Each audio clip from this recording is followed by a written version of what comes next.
Social media पे तेजस्वी यादव जी का जयकार लगता था। कुमार ही हैं जो इंडिया अलायंस को मजबूत कर रहे थे, लोगों को जोड़ रहे थे, पटना में मीटिंग करवा दिए थे। ममता बनर्जी को अरविंद केजरीवाल से मिलवाना हो, चाहे अखिलेश यादव को, ममता बनर्जी को, लालू यादव जी को, सबको एक मंच पे लाने का काम कौन कर रहे थे? नीतीश जी। अब से ज्यादा नियुक्ति पत्र बांट दिए, जरूरत से ज्यादा कोई उम्मीद नहीं किया था कि जो स्टेडियम फूट गया उसमें रणजी मैच करवा दे तो बैनर बाहर में लगता था या कहीं पे भी, वहाँ नीतीश कुमार सिर्फ होते थे। खेल वालों को नौकरी दिया जाता है, तेजस्वी मैं बिहार हो गया। जरूरत से ज्यादा युवाओं में शायद अपना जगह बना लिए तेजस्वी यादव, जरूरत से ज्यादा नियुक्ति पत्र बांट दिए, जरूरत से ज्यादा कोई उम्मीद नहीं किया था कि जो स्टेडियम फूट गया उसमें रणजी मैच करवा दे, वहाँ मैच हो जाता है, मेडल वालों को नौकरी दिया जाता है, जातीय जनगणना होता है, 75% आरक्षण बढ़ा दिया जाता है, और हर तरफ ये बातें चलती है कि तेजस्वी के आने से हो गया, नीतीश जी कहीं न कहीं गुमनाम हो जाते हैं। सिर्फ तेजस्वी? हाँ, यही हुआ था, सिर्फ तेजस्वी। क्रेडिट ले रहे थे ना। देखिए, जब आप गांधी मैदान में गए होंगे, सरकार क्रेडिट ले रहा था, बढ़ रहा था, आप लोग सभी लोग कवर करने गए होंगे, तो इस चीज को गौर किए होंगे कि जो बैनर बाहर में लगता था या कहीं पे भी, वहाँ नीतीश कुमार सिर्फ होते थे। मतलब दोनों लोगों में ये हो रहता था कि हम आगे या हम कर रहे हैं, इनडायरेक्टली ये दिखाने का कोशिश होता था। मेन स्ट्रीम मीडिया पे अगर नीतीश कुमार जी को चलाया जाता था कि नीतीश जी की वजह से रोजगार मिल रहा है, नौकरी मिल रहा है, तो सोशल मीडिया पे तेजस्वी यादव जी का जयकार लगता था। तो ये वजह हो सकता है। दूसरा वजह ये भी हो सकता है कि कई वरिष्ठ पत्रकारों का अपने विश्लेषण को अगर पढ़े कायदे से, तो कहा जा रहा है कि नीतीश कुमार जी के कई नेताओं के बड़े फाइनेंसर के ऊपर ईडी का छापा पड़ रहा था, और एक एमएलसी है नीतीश जी के, उनको गिरफ्तार भी किया गया था, और उनके पास एक लाल डायरी मिली थी। लाल डायरी के बाद पूरा मसला बदल गया, क्योंकि नीतीश कुमार ही हैं जो इंडिया अलायंस को मजबूत कर रहे थे, लोगों को जोड़ रहे थे, पटना में मीटिंग करवा दिए थे। ममता बनर्जी को अरविंद केजरीवाल से मिलवाना हो, चाहे अखिलेश यादव को, ममता बनर्जी को, लालू यादव जी को, सबको एक मंच पे लाने का काम कौन कर रहे थे? नीतीश जी। अब देखिए, नवंबर तक उनके रिलेटिव के ऊपर ईडी का छापा पड़ता है। नवंबर में जब नीतीश जी का सूर बदलता है तो उधर उनके लोगों पे छापा पड़ना कम हो जाता है। और कल ही जब हम लोग इस बीच में उलझे हुए थे कि कौन अभी इस्तीफा देंगे कौन नहीं, तो कल का खबर है कि जो ये जॉब फॉर लैंड मसले में राबड़ी देवी जी को समन भेजा गया है, उनके बेटी भारती और हेमा जी को समन भेजा गया है कि अब अदालत में हाजिर होइए। तो क्या बात है कि आखिर बार बार ईडी एक के तरफ शिकंजा कस लिए, वो उनकी बातों को सुन लेते हैं, तो उधर से उसको रिलीज करके दूसरे तरफ शिकंजा कसा जाता है।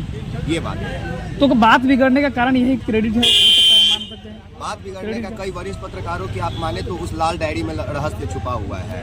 वैसा ही लाल डायरी जैसे राजस्थान के गवर्नमेंट में बरामद हुआ था, उसके बाद वहाँ पे सुर बिगड़ा था। ये क्योंकि देखिए, ये तो कोई नहीं जान रहा नीतीश जी अचानक से क्यों मुकर गए भाई, बिफर गए तेजस्वी से। और एक ट्वीट को अगर इशू बनाया जाए या आपसी बातों को, तो राजनीतिक लोग इतने मूर्ख नहीं होते हैं कि उनके घर के बच्चों के बातों को इतना बड़ा इशू बना दे। इंडिया अलायंस में शामिल थे तो प्रधानमंत्री के दावेदारी कर रहे थे, अब इंडिया अलायंस का क्या होगा?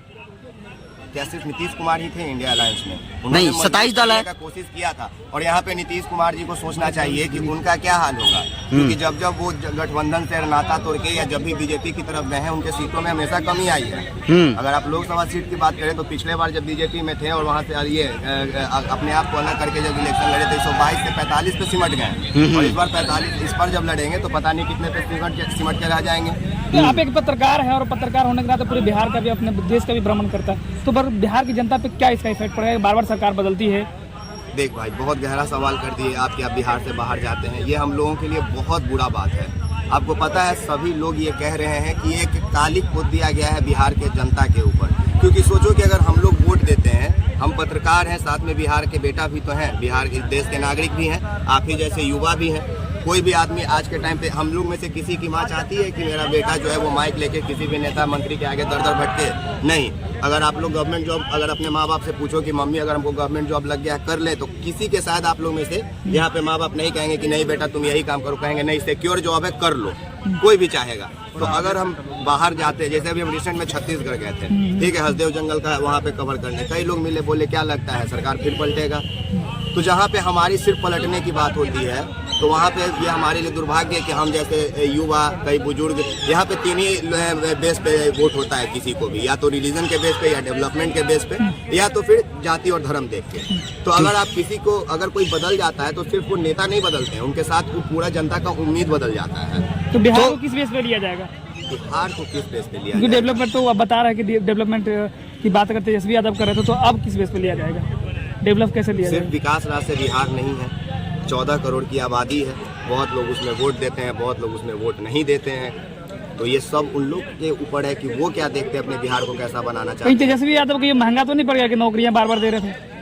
नहीं, तेजस्वी यादव के लिए हो सकता है कि ये बहुत अच्छा भी हो, क्योंकि अगर अभी आप बहुत कायदे से अगर जज करें तो एक देखें कि एक खेमे में बहुत गंभीर सा एकदम शालीनता वाला माहौल है, एकदम शांत पड़ा हुआ है एक खेमा, कोई प्रतिक्रिया कोई क्रिया नहीं, किसी तरह का कोई बयानबाजी नहीं। कल भी जब विधायक दलों की बैठक हुई तेजस्वी यादव के आवास पे, तब जब विधायक जी लोग निकल के जा रहे थे तो बोले कि लालू यादव जी बोले हैं कि ऑल इज वेल है, और लालू यादव जी ही बोलेंगे, मतलब कि अब तेजस्वी यादव के हाथ में नहीं है, अब बागडोर को लालू यादव जी ले चुके हैं अपने हाथ में, और उनका निर्णय महत्वपूर्ण होता है। तो विकास जी सरकार तो गिर गई, अब आपको क्या लगता है 24 का चुनाव हो या फिर 25 का भी जो विधानसभा का चुनाव होने वाला हो, चंद्रशेखर आजाद और मायावती के साथ अलायंस करने की जरूरत है बिहार में? भाई हम भी आप ही के जैसे पत्रकार है, हम भी आप ही के जैसा फिर थोड़े एज ए जर्नलिस्ट क्या कहेंगे, जरूरत है? 85% बनाम 15% की आप भी बात करते हैं, 90% की बात करते हम हैं। यही कहना चाहेंगे कि इस बिहार में एक अचानक से 1.5 साल में बहुत उत्साह आ गया था, ठीक है, हर कभी भी पता चलता था, पत्रकारों के पास खबर आ गया था, युवाओं के पास ये उम्मीद आ गया था कि अब हम लोग को पढ़ना चाहिए, हम लोग को फॉर्म भरना चाहिए बीएड करने के लिए। सुने हैं कि अब लोगों की आबादी बढ़ने लगी थी, लोग बीएड करने लगे थे क्योंकि उम्मीद बढ़ गया था कि बिहार में रोजगार मिल रहा है। और सुनिए ना, और यहाँ से यही सवाल अगर आप उत्तर प्रदेश में पूछेंगे तो शायद बहुत लाजमी सा जवाब मिलेगा, क्योंकि उत्तर प्रदेश वाले भी तो बिहार में आके अपनी नौकरी कर रहे थे। तो